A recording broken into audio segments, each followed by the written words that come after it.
Exode 4, 22. Nous connaissons déjà très bien ce passage, je crois, tout le monde par cœur. Voici l'ordre que l'Éternel donne à Moïse et qu'il doit rapporter au Pharaon. Exode 4, 22. Tu diras au Pharaon, voici ce que dit l'Éternel. Israël est mon fils aîné. Israël est mon fils, mon premier-né, dans d'autres versions. Je te leur donne, laisse aller mon fils pour qu'il me rende un culte. Puisque tu refuses, je ferai aussi périr ton fils aîné. Et quand nous allons au chapitre 5, le verset 1er, Exode 5, 1, nous retrouvons la même pensée. Après cela, Moïse et Aaron se rendirent auprès du Pharaon et lui dirent, voici ce que dit l'Éternel, le Dieu d'Israël. Laisse aller mon peuple. Une fête à mon honneur dans le désert, dans d'autres terres, pour qu'il aille.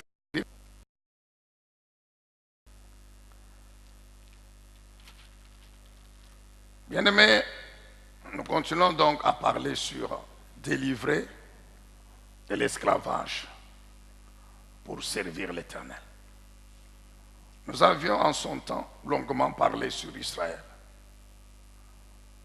Et aujourd'hui, nous voulons poursuivre en parlant de nous, Église, parce que Israël, peuple physique, et l'alliance que Dieu avait conclue avec lui, n'existe plus, du moins pour ce qui est de l'alliance, parce qu'il y a eu déjà une nouvelle dans laquelle, que ce soit le peuple d'Israël, que ce soit toutes les nations de la terre, sont impliquées.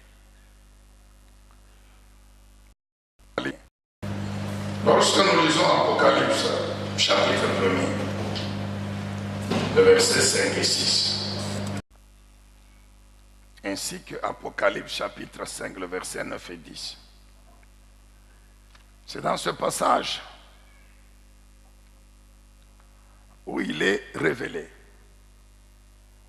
que par son œuvre de rédemption que Christ a accompli sur la croix, il a fait de nous tous les chrétiens, quelles que soient nos origines terrestres, c'est-à-dire nos clans, nos tribus, nos peuples, nos races, nos familles différentes. Mais il nous a tirés de toutes ces familles, de toutes ces tribus, de tous ces clans, de toutes ces races. La Bible dit qu'il a fait de nous un royaume et des sacrificateurs. Ou bien il a fait un peuple composé des rois et des prêtres. Un peuple composé des rois et des sacrificateurs.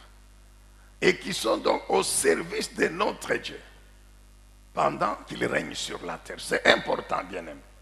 Tu as fait d'un peuple de rois et de prêtres qui ont comme mission de servir Dieu pendant que Dieu les fait régner. Servir Dieu pendant que Dieu les fait régner. C'est pourquoi nous avons toujours dit que nous sommes des rois qui règnent en servant le Seigneur. Nous sommes des rois qui règnent en servant le Seigneur. Nous voulons compléter cette pensée en lisant toujours dans la version Semeur, 1 Pierre chapitre 2.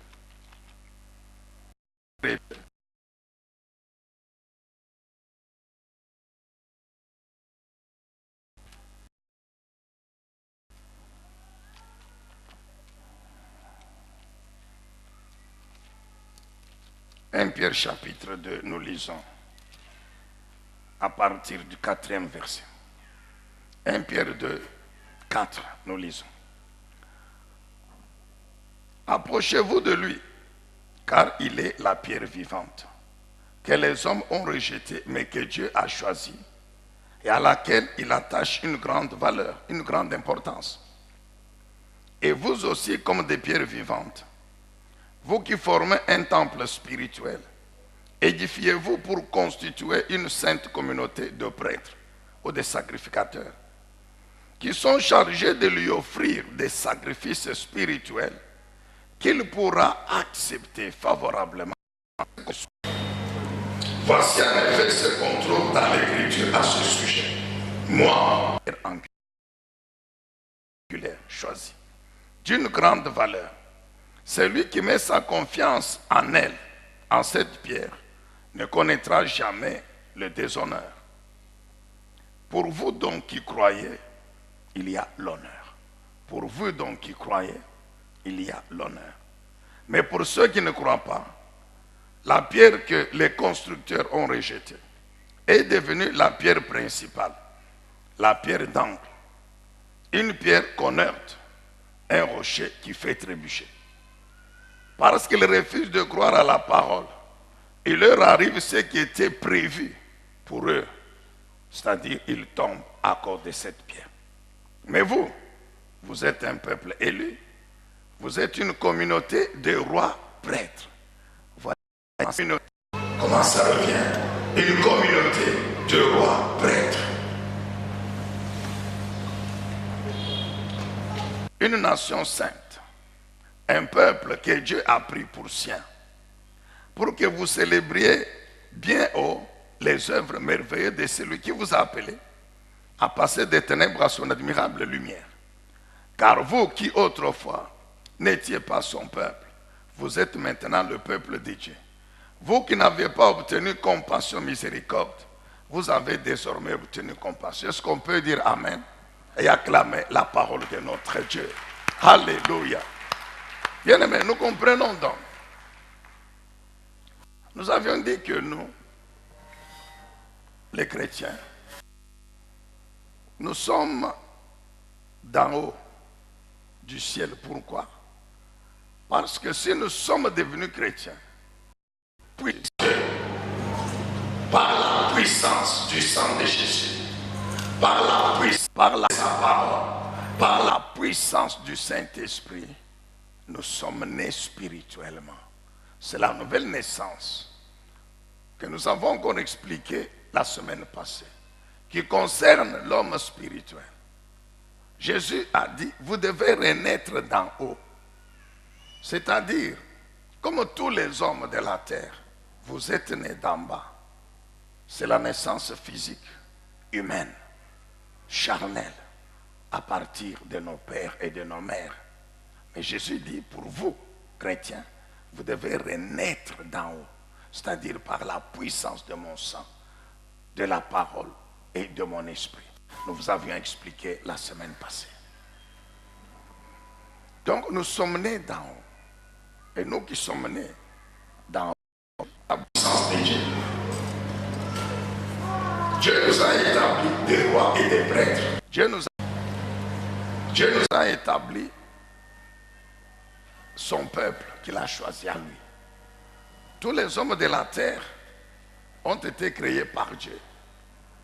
Mais tous les hommes qui peuplent la terre ne sont pas le peuple de Dieu. Dans l'ancienne alliance, c'est Israël qui était le peuple de Dieu. Dans la nouvelle alliance, c'est tous ces hommes, ces femmes de plusieurs tribus, plusieurs nations, etc., nés par la puissance de Dieu, qui constituent le peuple de Dieu, ou la maison de Dieu, ou la famille de Dieu, qui constituent une sainte nation. Pourquoi sainte nation? Parce que ce sont des gens qui sont dans le monde, sur la terre, mais que Dieu, tout en les a mis à part, c'est-à-dire il leur a donné sa part dans le monde, pour qu'étant dans le monde, ils ne vivent pas comme le monde, leur vie ne soit pas influencée par le monde, non, mais qu'ils vivent comme le ciel le demande, c'est-à-dire en suivant sa parole. Car la parole de Dieu, elle est du ciel comme Dieu est du ciel. Est-ce qu'on peut dire Amen? C'est pourquoi l'apôtre Pierre dit, vous êtes des rois et des prêtres. Vous constituez le peuple élu de Dieu, qui est le sien, son peuple à lui.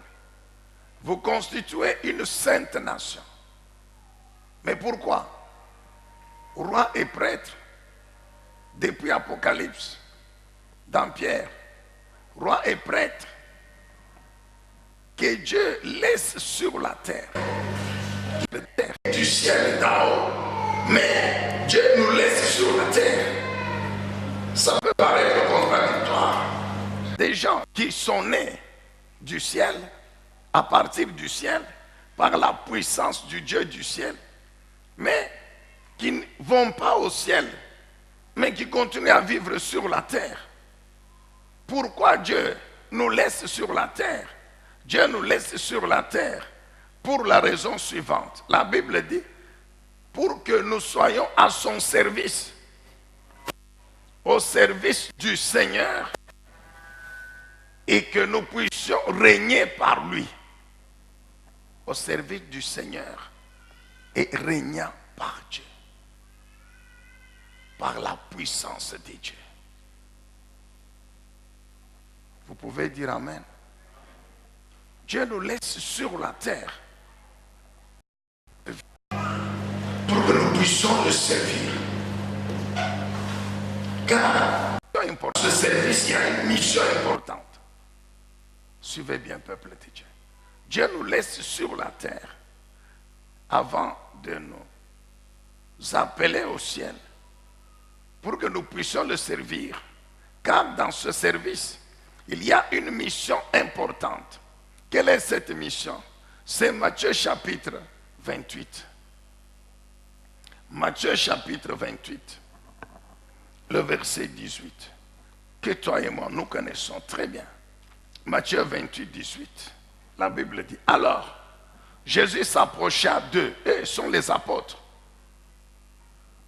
C'est parmi les dernières paroles ou recommandations que le Seigneur Jésus a donné à ses apôtres avant de pouvoir se séparer d'eux. Il leur par l'ascension. La Bible dit, il leur parla ainsi. Pouvoir reçu tout pouvoir dans le ciel et sur la terre. Pourquoi Jésus commence par leur révéler cela? C'est parce que dans l'accomplissement de la mission que Dieu donne à l'Église, ils ont besoin de ce pouvoir, ils ont besoin de cette puissance. Donc j'ai reçu tout pouvoir dans le ciel et sur la terre. Allez donc, voyez, allez donc, comme pour dire, prenez maintenant ce pouvoir, prenez cette puissance et faites des disciples parmi tous les peuples. Baptisez-les au nom du Père, du Fils et du Saint-Esprit. Et enseignez-leur à obéir à tout ce que je vous ai prescrit, à obéir à ma parole. Je suis moi-même avec vous chaque jour, jusqu'à la fin du monde. Amen. Quand tu sens que pour une raison ou pour une autre, tu es seul, Jésus n'est pas là, ouvre la Bible, lis ce verset. Le Saint-Esprit va te rassurer qu'il est là. Amen. C'est notre Seigneur. Il dit ceci aux apôtres, que je suis avec vous. C'est vrai, je vais bientôt rentrer au ciel. Mais mon absence physique ne signifie pas que je suis absent, non. Car je suis avec vous tous les jours. Quand vous lisez Jean, il leur avait dit, je vous enverrai le consolateur. Un autre consolateur, un autre défenseur, le Saint-Esprit, qui sera avec vous éternellement et qui sera en vous. La présence dans l'Église, en nous, avec nous, et assurée tous les jours par son Esprit, qui est Dieu, le Saint-Esprit. Et non pas par un homme, même s'il se dit prophète, même si on l'appelle prophète, même s'il a écrit des tonnes de livres, mais c'est un homme qui est mort, d'abord né dans le péché comme toute l'humanité, et puis il est mort, même s'il a ressuscité des cimetières et des cimetières, même s'il a fait n'importe quel miracle, il demeure un homme normal, il est mort, et il attend aussi la résurrection des morts, il attend aussi, il passera aussi devant le trône blanc pour le jugement. Peut-être c'est vous qui l'appelez prophète de Dieu. Mais lui-même, avant de mourir, il avait et que c'est le jugement qui l'attend. Dieu, l'Esprit, il est Dieu, la troisième personne de la divinité. Et il n'y a aucun homme qui peut s'attribuer cette nature, s'attribuer cette dignité, cette personnalité. Aucun homme, je dis bien, nous disons bien, aucun homme, même s'il a ressuscité des cimetières, même s'il a écrit des tonnes et des tonnes de livres, aucun homme ne peut s'élever sur cette terre. Même les grands apôtres du Seigneur Jésus, personne ne s'est levé pour dire, moi, je suis le Saint-Esprit. Parce qu'ils sont morts. Même si le prophète de ta religion, mon frère, est encore vivant, mais ça, c'est un homme, il va mourir. Il va mourir. Et Jésus viendra. Il viendra, le consolateur, le Saint-Esprit, que Dieu a promis, Joël 2,28. C'est mon esprit. Dieu le Saint-Esprit. C'est notre esprit. L'esprit de moi, Jésus Dieu le Fils. L'esprit de Dieu le Père. Il est en même temps Dieu. Et il sera avec vous. Il sera en vous. Amen, bien-aimés dans le Seigneur. C'est important, pourquoi? Parce que personne, roi et prêtre, ne peut exercer cette double fonction sans le Saint-Esprit. Nous exerçons cette double fonction de roi et de sacrificateur de l'Éternel, c'est par le Saint-Esprit, par l'Esprit de Dieu. Jésus dit aux apôtres, je serai avec vous tous les jours, pour que vous puissiez accomplir la mission. Et pourquoi il leur dit tout pouvoir, toute puissance? Oui, les nations sont sous la puissance de Satan. Nous le savons. Satan, il a été vaincu à la croix. Mais il n'est pas encore lié. Il n'est pas encore lié. Il est encore puissant pour les païens. Pour que la victoire que Dieu a accomplie sur Satan, sur la croix, puisse opérer dans la vie d'un homme. Il faut que cet homme croit en Jésus, devienne membre de la famille de Dieu. En ce moment-là, il va expérimenter la victoire sur Satan. Mais pour tous les païens qui n'ont pas encore cru en Jésus-Christ, Satan demeure puissant. Et c'est Satan qui règne sur les peuples, sur les nations de la terre. Or, faire de ce peuple des disciples veut dire qu'il faut libérer ces hommes, ces femmes qui sont sous la domination de Satan. C'est-à-dire, il faut commencer par vaincre le dominateur. C'est ce que Dieu a fait en Égypte pour libérer Israël de l'esclavage. Dieu a commencé par anéantir Satan et les démons que les Égyptiens adoraient comme des dieux. Quand ils étaient anéantis, Pharaon et les Égyptiens étaient anéantis. C'est ainsi que Israël pouvait sortir. C'est la même chose. Par la puissance, le pouvoir que Jésus donne à l'Église, nous donne à nous, Église, nous anéantissons le dominateur des peuples, c'est-à-dire Satan et son système. Et quand ils sont anéantis, les qui mettraient dans l'esclavage deviennent libres. Ainsi, nous pouvons leur prêcher l'évangile, nous pouvons leur enseigner la parole de Dieu. Et automatiquement, ils deviennent membres du royaume de Dieu. Amen, bien-aimés.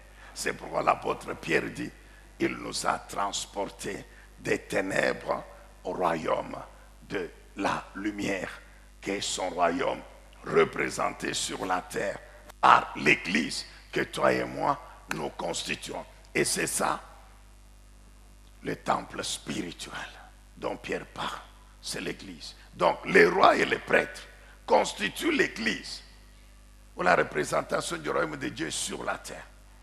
Et ces rois et ces prêtres constituant l'Église, Dieu leur a donné la mission, c'est le servir.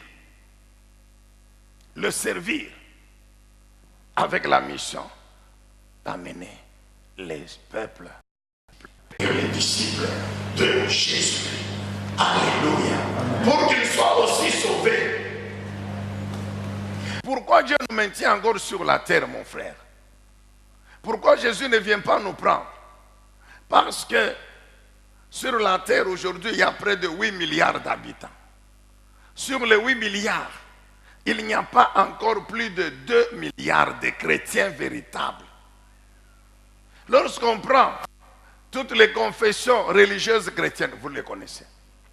Toutes, je ne cite pas leur nom, vous les connaissez vous. Lorsqu'on prend tout ça, c'est autour de 2 milliards. Mais quand on va dans ces confessions religieuses chrétiennes, on trouve qu'il y a beaucoup de soi-disant chrétiens. Je dis bien beaucoup de soi-disant chrétiens. Donc il y a moins de 2 milliards de chrétiens véritables. C'est pourquoi le Seigneur prend en volonté. Parce que la Bible elle-même dit que sa volonté, c'est que toute la terre soit remplie de la... C'est que l'essence dit, c'est que tous les peuples qui sont sur la terre parviennent à connaître l'Éternel et ainsi ils sont sauvés. Si Dieu a envoyé Jésus mourir sur la croix, bien aimé, ce n'est pas pour que moins d'un tiers de la population mondiale soit sauvée et vive éternellement avec Dieu, non. C'est pour que toute l'humanité, bien sûr à condition que tous croient en Jésus-Christ. Alléluia. Amen, bien-aimé. Donc c'est ça. Dieu dit dans Psaume 50, je rappelle encore le verset 5, que venez, rassemblez-moi autour de moi, mon peuple, mes fidèles, mes rois et prêtres, qui ont conclu avec moi une alliance par le sacrifice. Qui ont conclu avec moi l'alliance par le sacrifice. Nous t'avons déjà expliqué. C'est-à-dire qui se sont engagés dans le cadre d'offrir leur vie, toute leur vie. C'est un sacrifice. Nous avons déjà expliqué. C'est pourquoi l'apôtre Pierre dit des rois et des prêtres qui ont la charge d'offrir des sacrifices spirituels à Dieu et que Dieu a créé par Jésus-Christ, car c'est Jésus qui a fait des sacrificateurs. Alléluia. Amen, bien-aimés dans le Seigneur. Vous pouvez saluer le Seigneur. Mais vous allez voir ceci. De même que pour Israël, c'est vrai, Dieu les a fait sortir. Pourquoi? Pour qu'ils aillent le servir.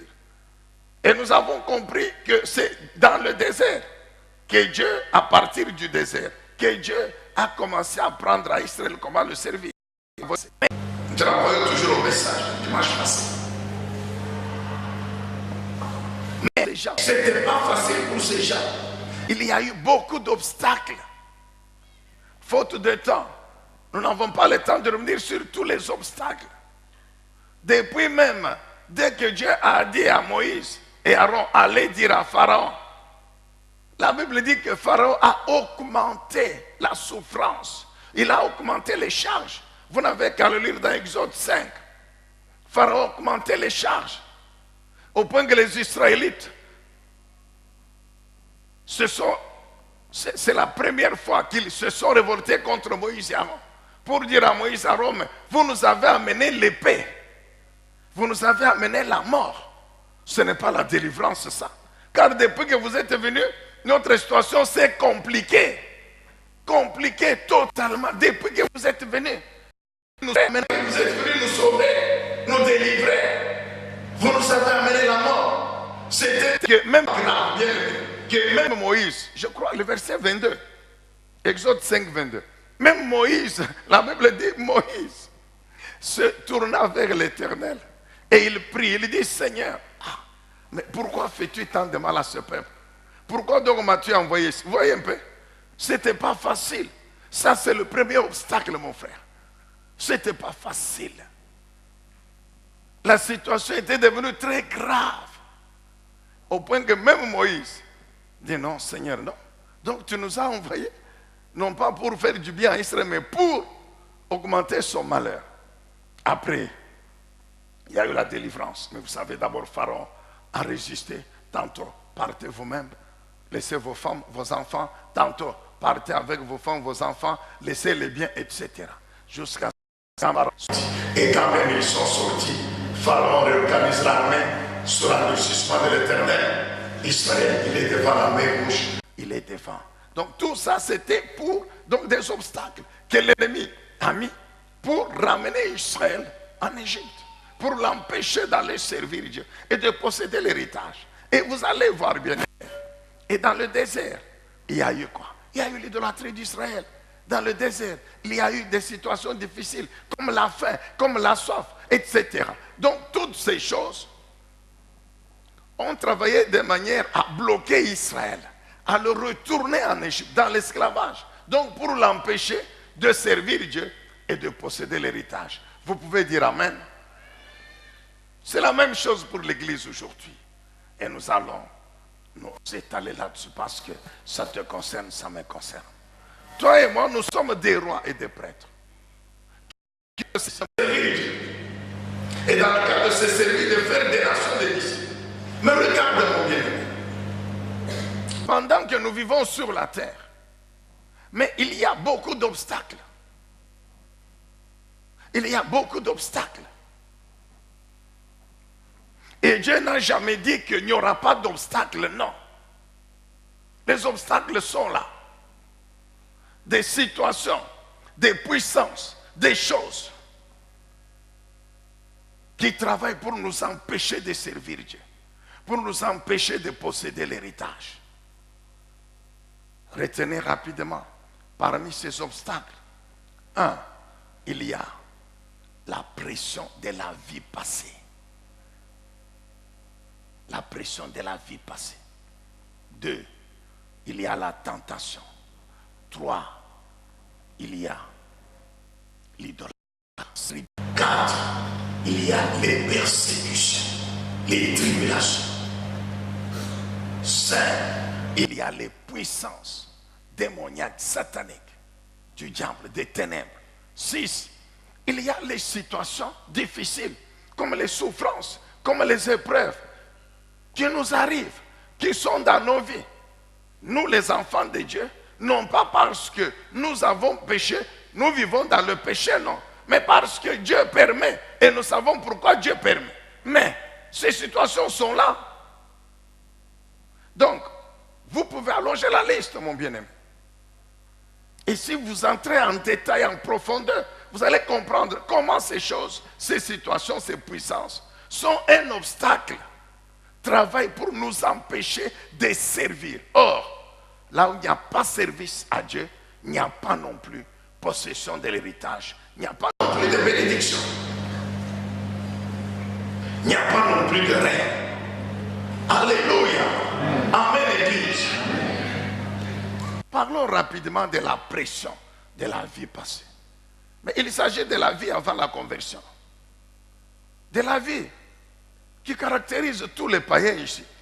Nous tous, quand nous étions des païens, il y avait des choses dans notre vie comme des relations, comme des facilités, des avantages.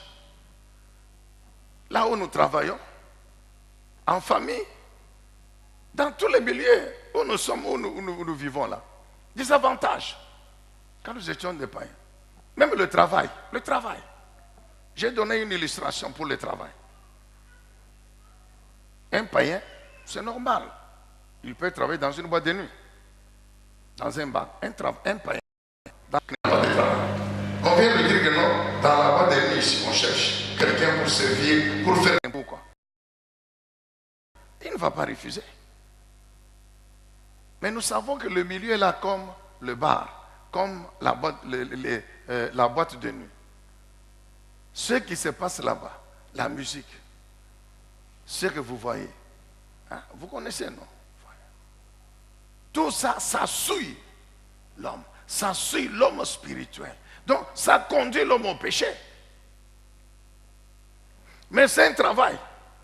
Maintenant, lorsque quelqu'un croit au Seigneur, bien sûr, on va lui dire, tu ne peux plus, tu dois quitter ce milieu-là. Parce que la Bible dit que toi, tu es devenu peuple de Dieu. Tu es devenu lumière. Tu ne peux plus être là où il y a des ténèbres.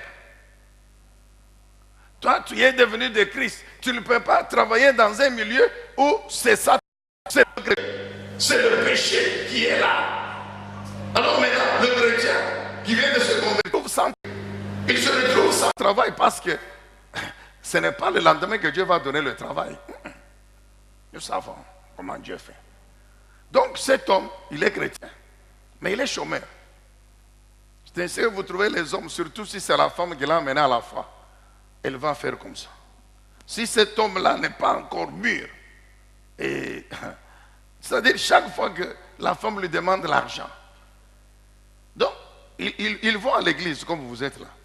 Ils prient, ils disent amen, tous ils sortent. Dès qu'ils arrivent à la maison, la femme envoie les enfants avec le journal de glace, avec les papiers que si demain tu n'amènes pas l'argent, tu ne viens pas. Et l'enfant il dit, papa, maman m'a dit de venir vous dire qu'on a dit à l'école, allez dire à ta maman qu'elle aille à l'église. Il y a des hommes qui répondent, donc il est dépassé, mais il est devenu chrétien. Mais la pression de la vie passe, à cause de la situation difficile qu'il connaît. C'est si vous voyez quelqu'un, même s'il ne parle pas, il dit, vraiment. Moi ici, vraiment, est-ce qu'à 7 heures, je pouvais même dormir. Donc maintenant, je commence à dormir comme une poule. Donc à 18 heures, je suis à la maison en train de dormir. Est-ce que moi, à 7 heures ici, est-ce que moi, je dormais avant 22 heures? Donc vous voyez quelqu'un, il est déjà chrétien, mais la vie passée exerce une pression terrible sur lui. C'est ainsi que dans le désert, les Israélites, tout le temps, ont démontré que l'Égypte était encore en eux. La pression de la vie passée, le monde est encore. Il est dans l'église, mais le monde ne l'a pas encore quitté. Ils étaient sortis de l'Égypte, mais l'Égypte était encore en eux. Dès qu'il y a la faim, dès qu'il y a la soif, Moïse, on te disait, bon, en Égypte, nous mangeons des concombres, nous mangeons des tomates, nous mangeons la viande, Moïse. Maintenant, tu nous amènes dans le désert, même là où il n'y en a pas.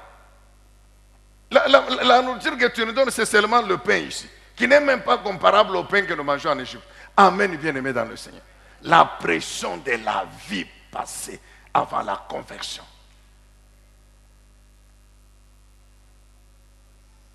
Que Dieu nous aide. Amen, bien-aimé. Je dis que Dieu nous aide. Là où, en tant que païen, tu pouvais toucher pour prendre un peu d'argent, tu ne peux plus. Mais tu n'as rien. La Bible te dit, ne touche pas, ce n'est pas ton argent. C'est l'argent de l'État. Ne touche pas. Maintenant, tu es chrétien. Un chrétien ne touche pas à ce qui n'est pas lui. C'est tu ne voleras pas. Et tu sais que tu n'as pas mangé. Et tu n'as qu'à la maison. Et sachant qu'à la maison, il n'y a pas à manger. Ah, amen, bien-aimé dans le Seigneur. La pression de la vie passée. Deuxièmement, la tentation. La tentation, c'est cette puissance spirituelle qui pousse au mal. Et le mal ici, c'est le péché contre Dieu. Parmi les origines ou les sources de la tentation, il y a Satan. Satan s'est permis de tenter Jésus-Christ homme. Et ce qui est curieux, c'est quoi? C'est que Satan, la Bible ne dit pas que Satan a tenté Jésus avant le baptême. Ni même après le baptême, non. Satan a attendu, après 40 jours de jeûne et prière. Vous entendez? De jeûne et prière. C'est en ce moment que Satan vient pour tenter qui? Jésus. La Bible. Et la Bible nous montre bien que réellement Jésus a été tenté. Et nous savons quelle ruse, quel moyen Satan a utilisé. La parole de Dieu. Il est écrit, il est écrit, il est écrit. Tous les jours ici, Satan nous tente. C'est un esprit.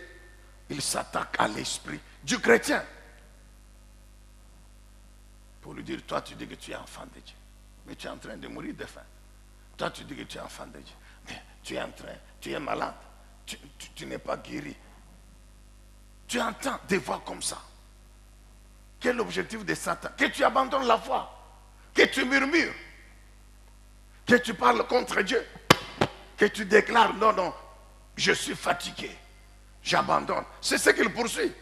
Mais il est malin. C'est normal. C'est carrément, il dit, n'est-ce pas, tu es fils de Dieu, très bien. Mais maintenant tu as faim. Alors les pierres sont là, transforme-les en pain. Donc normalement, amen, bien-aimé dans le Seigneur. Qu'est-ce qui peut encore nous tenter? Mais les tierces personnes, des gens qui vivent avec nous, peuvent être une source de tentation pour nous. Le monde, une source de tentation pour nous. Le monde dans lequel nous vivons. La Bible dit le monde, avec ses convoitises, avec ses attractions. Le monde dans lequel Jésus nous a laissés dans le monde. Tout en sachant que dans le monde, il y a la convoitise. Il y a les attractions mondaines. Le monde nous présente des choses comme le bonbon. C'est ce que je prends. Des choses sucrées, comme le bonbon du bonbon. Mais à l'intérieur du bonbon, il y a le poison. Tout ce que Satan propose à ses adeptes, c'est le bonbon dans lequel il y a le poison. Pendant qu'il sert Satan, il est content. Il mange le bonbon. Dans le bonbon, il y a le sucre. Mais dans le sucre, là, il n'y a pas que le sucre. Il y a une substance qui n'a pas de goût, qui n'a même pas d'odeur. Le poison qui le tue. Amen, bien-aimé. Qu'est-ce qui peut encore tenter? L'argent. Le pouvoir. L'argent et le pouvoir ne sont pas mauvais. L'argent n'est pas mauvais. Dieu a créé l'argent. Mais quand est-ce que l'argent devient une source, une cause, un objet qui tente? C'est lorsque on se laisse dominer par, on se laisse envahir par l'amour de l'argent. L'argent devient le maître de l'homme. Là, l'argent devient une tentation. C'est pourquoi la Bible dit, n'ayez pas l'amour de l'argent. Le pouvoir, la même chose, le pouvoir n'est pas mauvais. Mais lorsqu'on utilise le pouvoir pour faire ce qui est contraire à la volonté de Dieu, le pouvoir devient une tentation au mal. Amen, bien-aimé dans le Seigneur. Bref, qu'est-ce qui nous permet de résister à la tentation? Comment résister à la tentation? Premièrement, c'est par la prière. La prière. Matthieu 26, verset 41. Matthieu 26, 41. C'est le Seigneur Jésus. Il est en un moment difficile. Parce que c'est le moment culminant. Il sait que maintenant, là, donc dans quelques heures, je serai sur la croix. C'est le soir de jeudi, dans le jardin de Gethsémane. Moment terrible pour le Seigneur Jésus, homme. Moment terrible pour ses apôtres. C'est pourquoi lui-même il prie.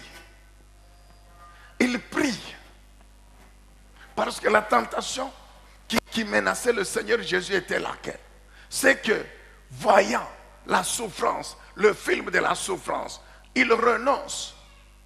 Il a même dit, Père, si tu peux éloigner cette coupe de moi, c'est-à-dire, si tu peux décider que je ne monte plus sur cette croix, je n'affronte plus cette souffrance, c'était ça.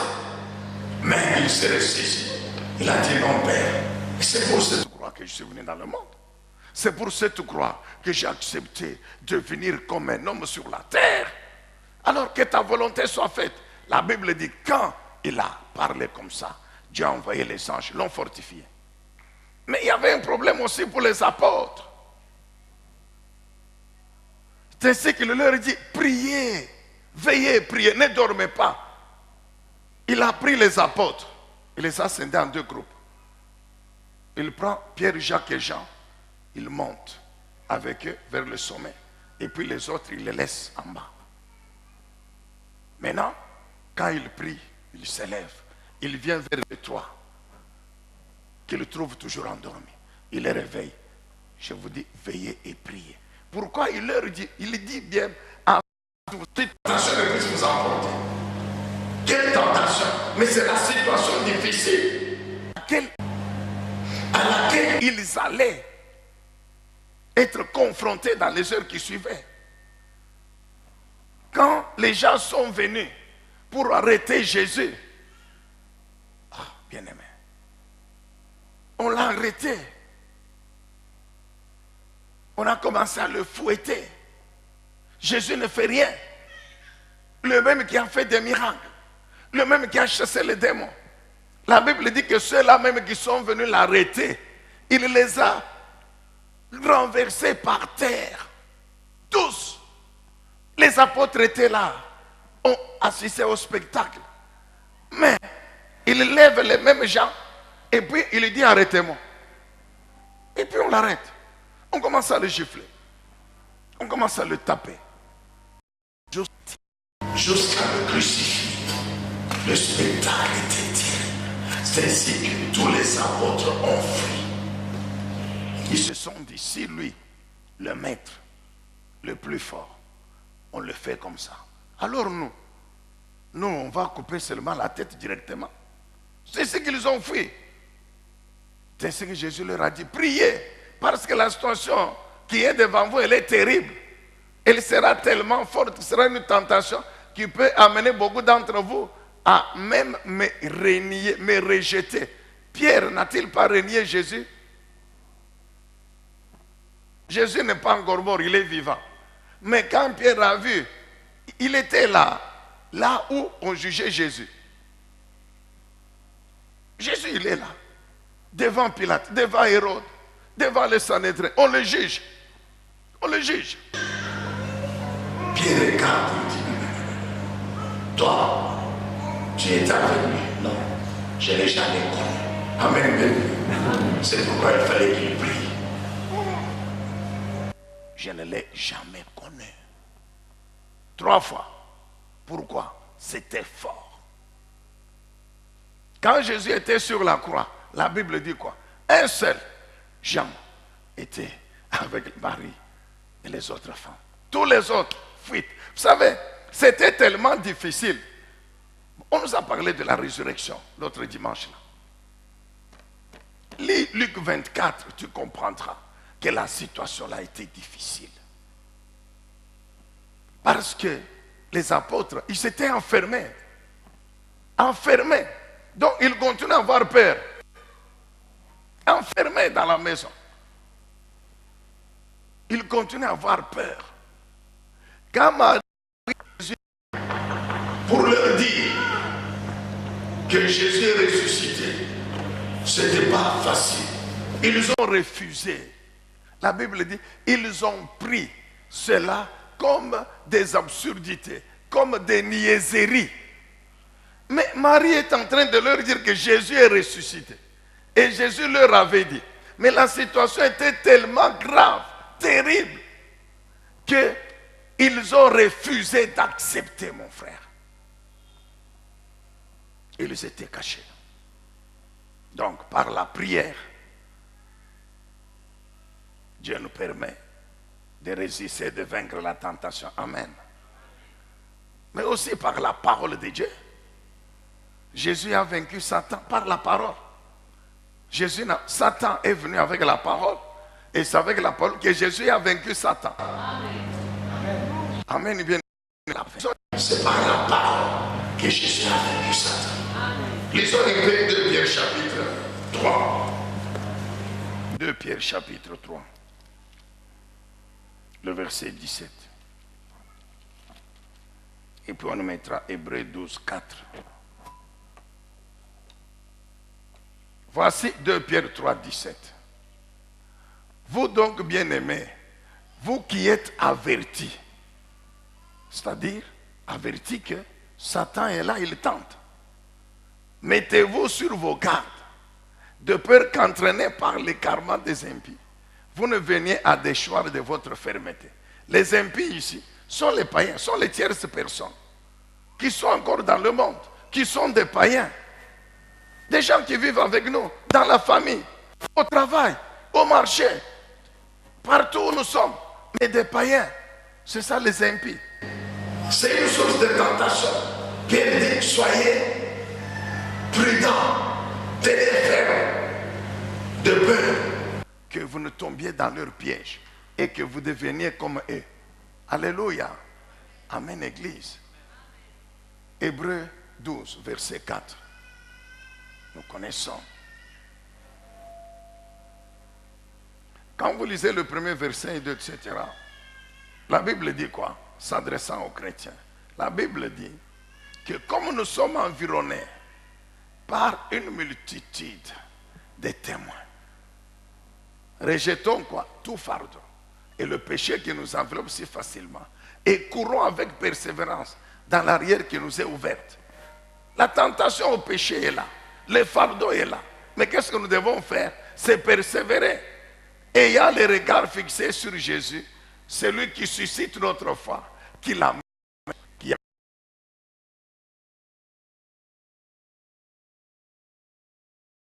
droite du trône de Dieu. Considérez en effet celui qui a supporté contre sa personne une telle opposition de la part des pécheurs, afin que vous ne lassiez point l'âme découragée. Amen, bien-aimés dans le Seigneur. Donc c'est la persévérance. Par la persévérance. Car vous n'avez pas encore résisté jusqu'au sang en luttant contre le péché. C'est-à-dire jusqu'à mourir en luttant contre le péché. Que Dieu soit loué, que Dieu soit béni. C'est pourquoi le Seigneur Jésus a dit, quand vous priez, ajoutez, Père, délivre-nous de la tentation. C'est-à-dire, rends-nous capables. Pendant que je prie, tu me renouvelles la capacité pour vaincre la tentation. Par ta parole, tu me rends capable de résister à la tentation.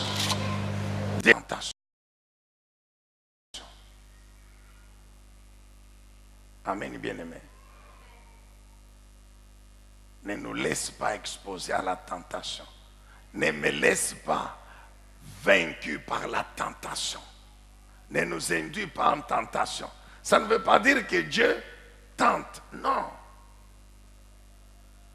Ça ne veut pas dire que Dieu tente. Parce que dans la traduction biblique, beaucoup de gens se sont même trompés en commentant. Dieu, la tentation, c'est amener quelqu'un au mal. La Bible dit Dieu n'est jamais tenté par le mal. Car le mal n'est pas en lui. Et il ne peut jamais tenter personne. Non. Ne nous induis pas. Les meilleures traductions disent, ne nous laisse pas emporter. En d'autres termes, dans la prière, par le Saint-Esprit, aide-moi, aide-moi, pendant que je persévère dans la vie chrétienne, dans l'obéissance à ta loi, rends-moi capable de résister et de vaincre toute tentation. Amen, Église. Est-ce qu'on peut acclamer le Seigneur? Que Dieu soit loué, que Dieu soit béni. Autre obstacle, c'est l'idolâtrie. Je disais ceci, que l'idolâtrie, pour nous les pentecôtistes, non, nous les chrétiens pentecôtistes, nous savons que nous ne nous ingénions pas devant des statues, même si on leur donne, dans d'autres confessions chrétiennes, on leur donne le nom des personnages de la Bible, les noms des femmes ou des saints, hein, statue de Marie ou bien de Pierre.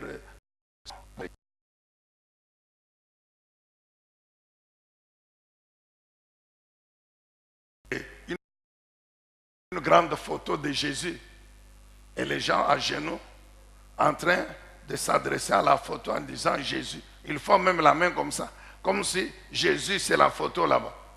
J'ai toujours dit, qui avait photographié Jésus quand il vivait sur la terre? Qui? À l'époque, il n'y avait pas de photos. Il y en a qui osent même donner, dessiner Dieu. Et souvent, vous allez voir les dessins là, de l'image de Dieu, c'est toujours avec une grosse barbe. Qui a déjà vu Dieu, le Tout-Puissant? Il a dit à Moïse, personne ne peut me voir avec les yeux physiques et vivre. Tout ça, c'est l'idolâtrie. C'est pourquoi Dieu interdit ça. Exode chapitre 20, le deuxième commandement. C'est l'idolâtrie.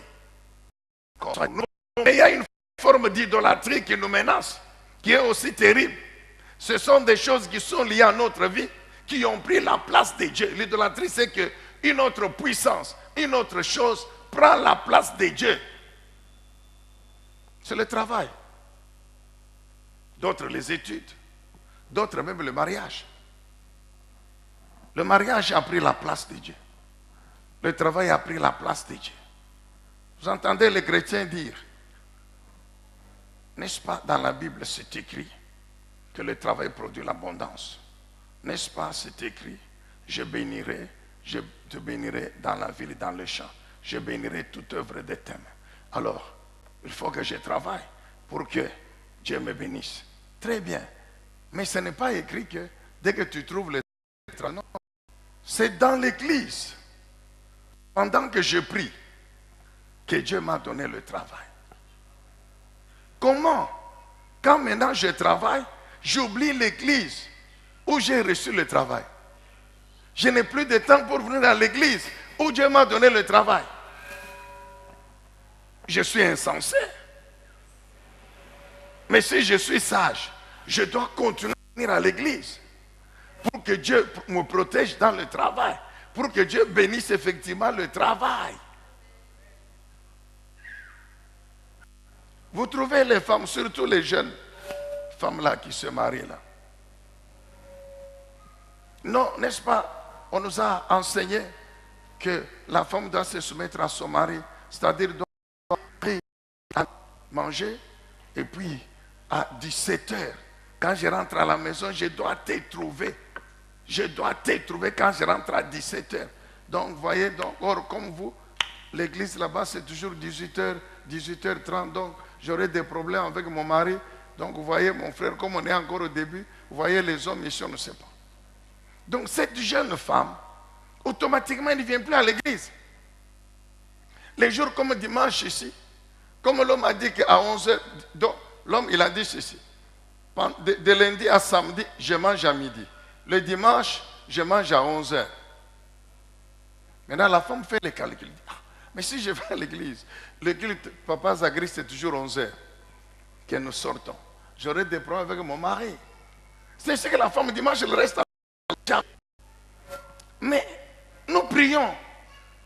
Et Dieu nous bénit en nous donnant le mariage. Mais après, tu n'as plus le temps pour continuer à servir le même Dieu là dans son temple. Amen, bien-aimé. Nous vous avons déjà dit que la vie chrétienne, c'est ici où nous recevons la vie, le renouvellement et la puissance pour aller vivre cette vie-là à l'extérieur. Dès que, mon frère, tu ne viens plus à l'église, tu ne viens plus au temple, même si ton onction, je ne sais pas, enfin, je ne sais pas, mais sache que ça sera fini pour toi. Tu sentiras toi-même que c'est terminé. Alléluia. C'est aussi un obstacle sur le chemin du service. Amen, bien-aimé. Il y a les persécutions, les tribulations. Quand vous lisez Matthieu 5, 10 et 11, Matthieu 5, 10 et 11, non seulement le Seigneur Jésus n'exclut pas les persécutions dans nos vies, mais il dit même, il les présente comme étant une des voies d'être béni par lui. Ce qui est grave. Non seulement il exclut les persécutions, les tribulations. Quelque part, il dit, vous aurez des tribulations dans le monde. Donc, il dit ici qu'ils sont heureux, c'est-à-dire bénis, qui sont outragés, qui sont insultés à cause de qui? De lui, Jésus. Donc, persécutés à cause de la justice, persécutés à cause de Christ. La justice, c'est quoi? Un homme juste, c'est celui dont la vie est conforme à la parole de Dieu. Amen, Église. C'est ça, l'homme juste. Et vous savez que dans les milieux où nous vivons, dans les familles, là où nous travaillons, il y a toujours les païens. Et c'est un problème. Vous trouvez des bureaux où le chef, il a son Dieu. qui n'est pas Jésus. Maintenant, quand toi, chrétien, mais comme spirituellement tu es la lumière, et que la lumière chasse les ténèbres, donc tu le mets mal à l'aise. Surtout si tu prends la Bible. Je vous ai déjà donné témoignage d'un jeune médecin engagé dans une polyclinique, d'un autre médecin, mais rose-chrétien.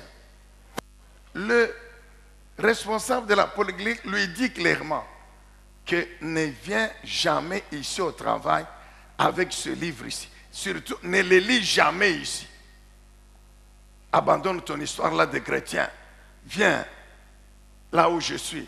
Tu verras que tu iras plus loin. Le jeune homme est venu me dire. Il dit, mais papa, là où je travaille, là, voici ce qu'on me dit. Je lui dis, moi,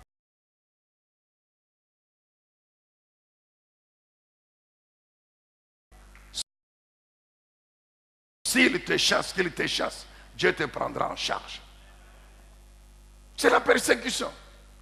Il y a des gens au travail parce qu'il est chrétien. Le chef qui n'est pas chrétien, il a pris le dossier, il s'est assis. Même si le chrétien travaille bien comment, c'est toujours médiocre. Jamais le proposer à la promotion. C'est une persécution. Il y a des enfants. Le papa et la maman ne sont pas chrétiens. Ils peuvent être soit païens, soit d'autres religions. Soit, bref, ne sont pas des chrétiens. Mais comme le diable utilise toujours les uns et les autres, vous entendez les parents dire, si un jeune homme était chez son père qui avait chassé sa maman.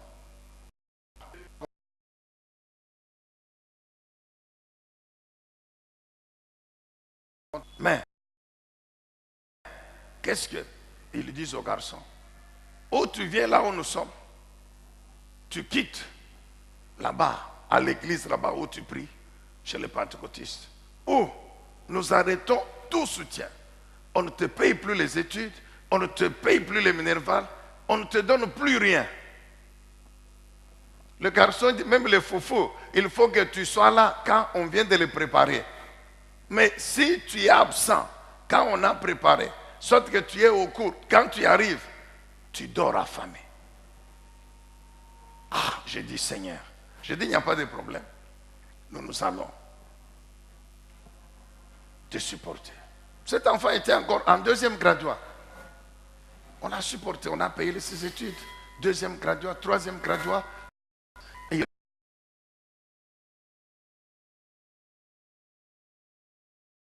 ils sont les propres parents.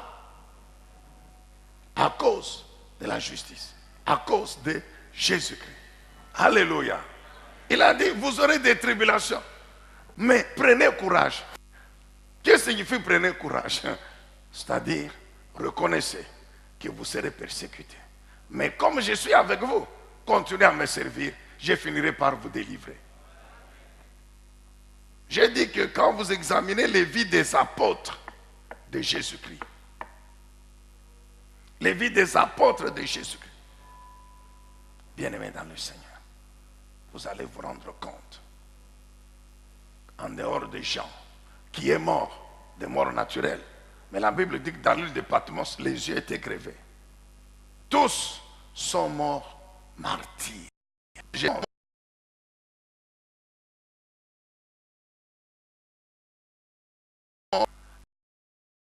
y en a qui étaient décapités, il y en a qui étaient sciés, il y en a qui étaient pendus. Et quelle mort! Il y en a qui étaient lapidés à cause de la justice, à cause de Christ. Mais vous allez poser la question, mais comment Jésus, il a laissé les gens lapider Étienne, par exemple. Il a laissé les gens, la Bible dit, Pierre a été pendu la tête en bas. Imaginez-vous, c'est quelle mort. La Bible dit que Paul a été décapité à Rome, probablement par l'empereur Néron. Alors vous allez poser la question, comment Jésus a laissé? Non. Le même Jésus l'avait dit à Paul, que sois sans crainte. Lève-toi, continue à proclamer la parole. Moi-même, je serai avec toi. Et personne ne te comme toi.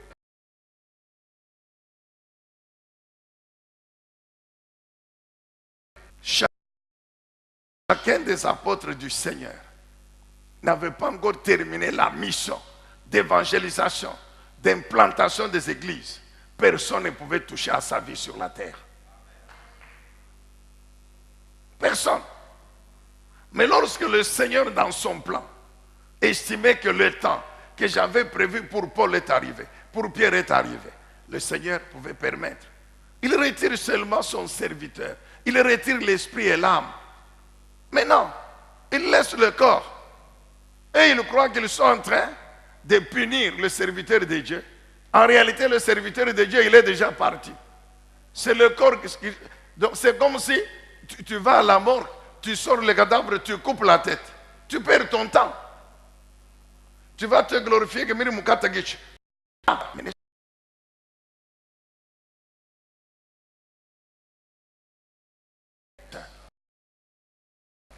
Les persécutions, mon frère, on peut en parler des heures et des heures. Vous entendez les gens dire, dès qu'on devient serviteur de Dieu, il n'y a plus de persécution, il n'y a plus de ceci. Ah, mais Jésus a dit, vous serez persécutés. Parce que vous êtes chrétien, vous serez persécutés. Lisons un peu l'histoire de l'apôtre Paul. 2 Corinthiens chapitre 11. Nous sommes en train de terminer. 2 Corinthiens chapitre 11.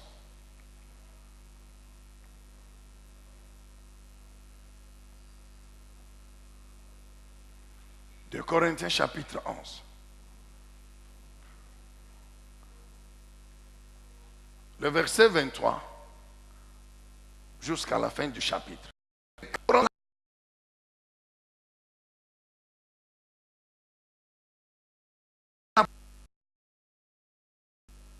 Ici, il est en train de justifier son ministère. Il avait travaillé chez les Corinthiens.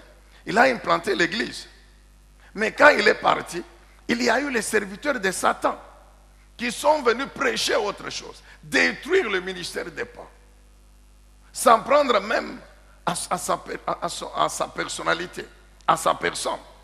C'est ainsi que Paul écrit aux Corinthiens pour que par cette lettre, il les édifie, qu'ils soient édifiés, affermis, fortifiés dans la foi. Et il présente la justification de son ministère. C'est ainsi qu'il va vous dire, il va leur écrire en disant, je suis ministre de Dieu comme eux par. Et quand vous lisez la liste, bien aimé, c'est terrible.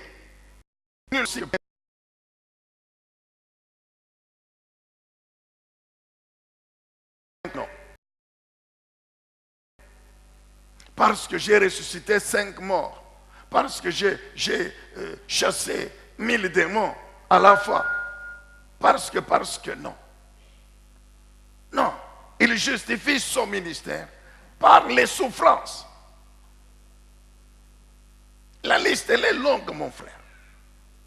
Par les souffrances, par les coups, les emprisonnements, les dangers des morts, les naufrages. Il dit même, j'ai reçu 5 fois 40 coups moins 1. À cause de quoi? De l'évangile. Non pas parce qu'il avait volé, non pas parce qu'il avait tué, non pas parce que non. À cause seulement de Jésus-Christ de l'évangile. On l'a arrêté 5 fois. On l'a fouetté à chaque fois 40 coups moins 1. C'est-à-dire quoi? 195 fouets. Il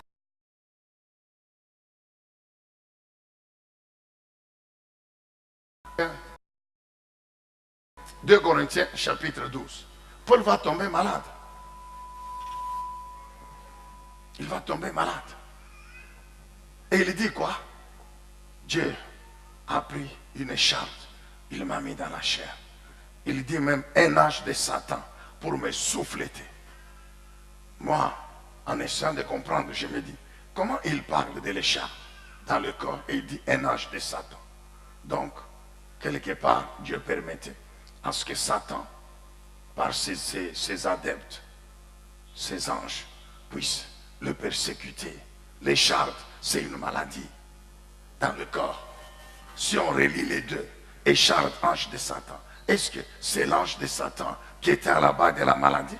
Bref, qu'est-ce que Paul veut dire? Il y a la maladie.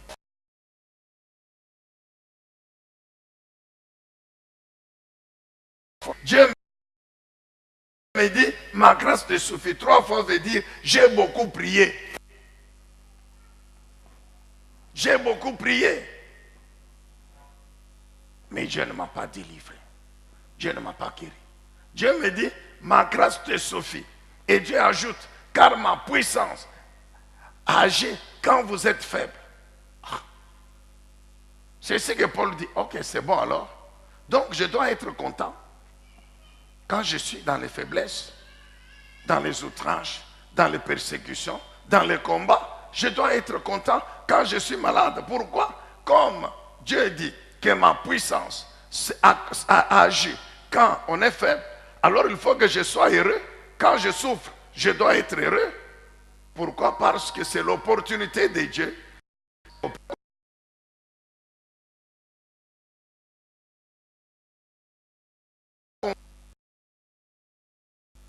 Quand Paul servait le Seigneur, il était persécuté, outragé, il était malade, combattu, tout ça. L'objectif du diable était que Paul abandonne la foi, qu'il abandonne le ministère, qu'il renonce à Jésus-Christ.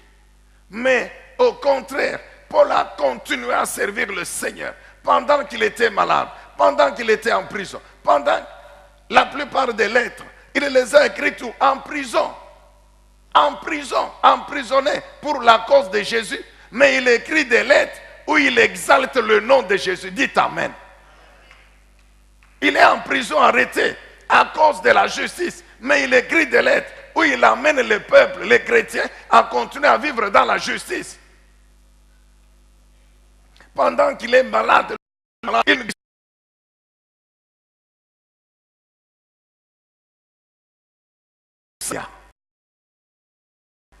Deuxièmement, comment la puissance a agi. C'est qu'en définitive, Dieu a fini par le délivrer. Amen, Église. Dieu a fini par le délivrer. Ça sont les persécutions, les souffrances. Enfin, il y a les puissances. Il y a les puissances de Satan. Il y a les puissances du diable. Quand vous lisez 2 Corinthiens chapitre 10, le verset 3 à 5, l'apôtre dit quoi? Que nous sommes des enfants de Dieu, des chrétiens. Nous vivons sur la terre. Mais nous ne devons pas oublier que nous avons un combat, que notre vie, là, c'est une vie de combat. Et que ce ne sont pas, c'est pas un combat physique avec le corps. Non, le combat, il est spirituel.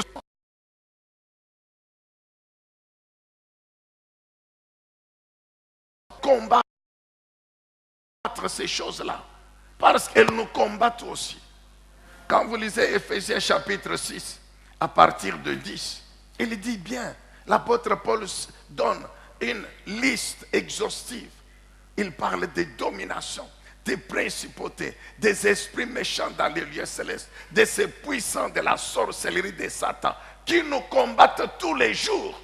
Pourquoi ils nous combattent? Mais oui, parce que Satan domine sur les nations. Mais nous, Dieu nous a donné la mission de faire des nations ses disciples. C'est ainsi que Satan ne peut pas accepter. C'est pourquoi il nous combat. Nous sommes ses ennemis. Mais une fois de plus, grâce soit rendue à Dieu, car Satan, Dieu l'a vaincu.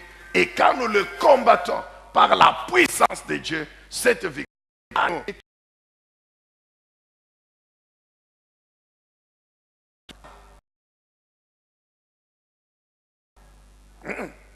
Amen, bien-aimés dans le Seigneur.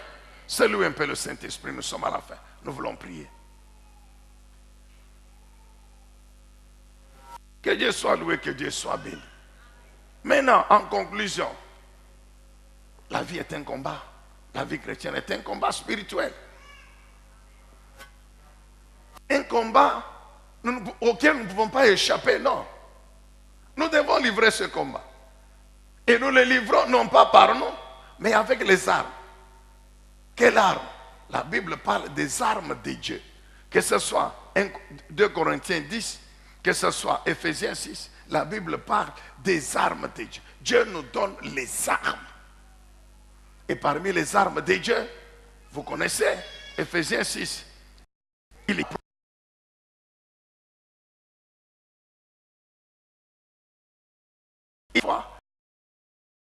Il y a le salut lui-même et il y a la parole de Dieu. Et toutes ces armes se résument en une seule, la parole de Dieu. Quand nous vivons selon la parole de Dieu, qui est la vérité, quand nous marchons dans la justice, qui est selon la parole de Dieu, quand nous proclamons l'évangile, qui est la parole de Dieu, quand nous démontrons notre foi, qu'il y a comme fondement la parole de Dieu, quand nous entretenons le salut, nous demeurons dans le salut. Et quand nous prenons la parole de Dieu elle-même dans sa totalité, bien-aimés dans le Seigneur, nous ne pouvons que vaincre l'ennemi. Amen. Nous ne pouvons que vaincre.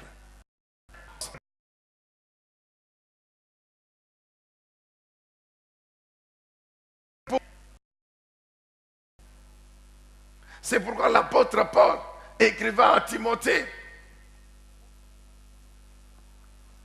1 Timothée chapitre 4, le verset 12.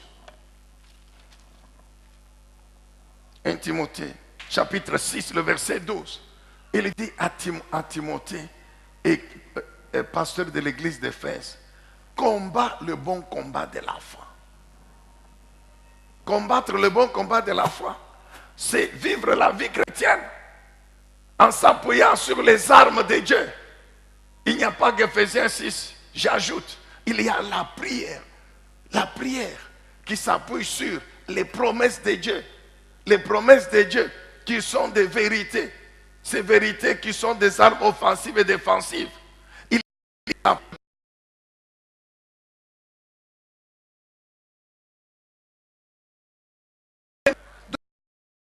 donc combattre le bon combat, c'est s'appuyer sur les armes de Dieu. C'est conformer sa vie à la vérité, à la justice, etc.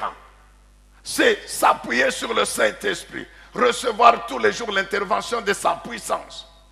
C'est prier Dieu en s'appuyant sur sa parole. C'est ça, combattre le bon combat. Et quand nous vivons de cette manière-là, nous ne pouvons que vaincre. C'est pourquoi, ayant vécu, l'apôtre Paul dit quoi? Quand vous lisez aux Corinthiens, 1 Corinthiens 6, je crois, il leur dit le moment favorable. Il définit le moment favorable. Il est en train de montrer les privations, les temps de faiblesse. Et il dit que pendant ces temps, je persévère. Pendant que les souffrances, les persécutions sont là, moi je persévère. Moi,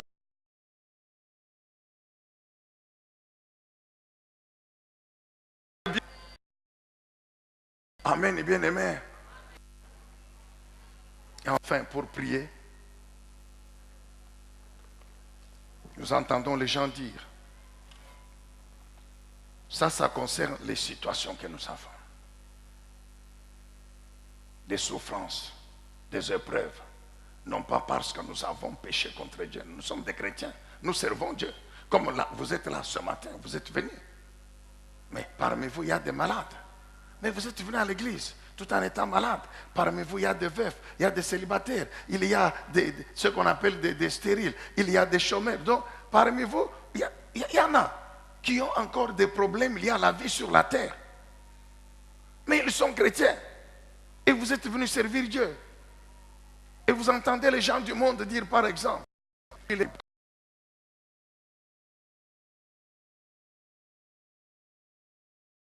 comment il est toujours locataire.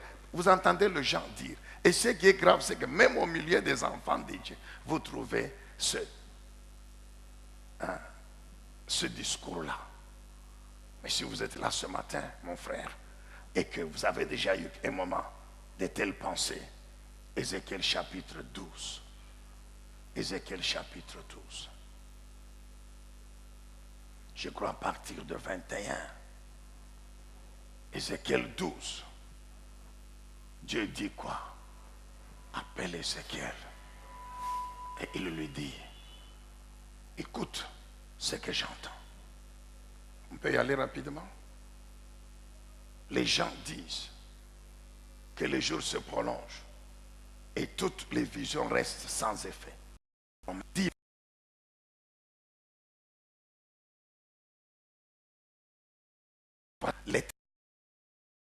Éternel, je déclare, je vais faire cesser tous ces discours, quels que soient ceux qui les prononcent, que ce soit les chrétiens, que ce soit les autres, même s'ils sont des pensées dans ta tête. Mon frère, écoute aujourd'hui ce que Dieu dit.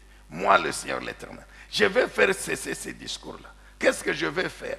Je vais accomplir toutes mes promesses. Amen, bien-aimé. Je vais accomplir toutes mes visions. Dieu est allé jusqu'à dire, il n'y aura plus de délai. C'est-à-dire, je ne vais plus différer. Non, non. Tout ce que j'ai dit là, j'ai promis, je vais le faire. Pour fermer la bouche de ces moqueurs. Tiens-toi. Tiens-toi debout, mon frère. Tiens-toi debout, tes yeux fermés.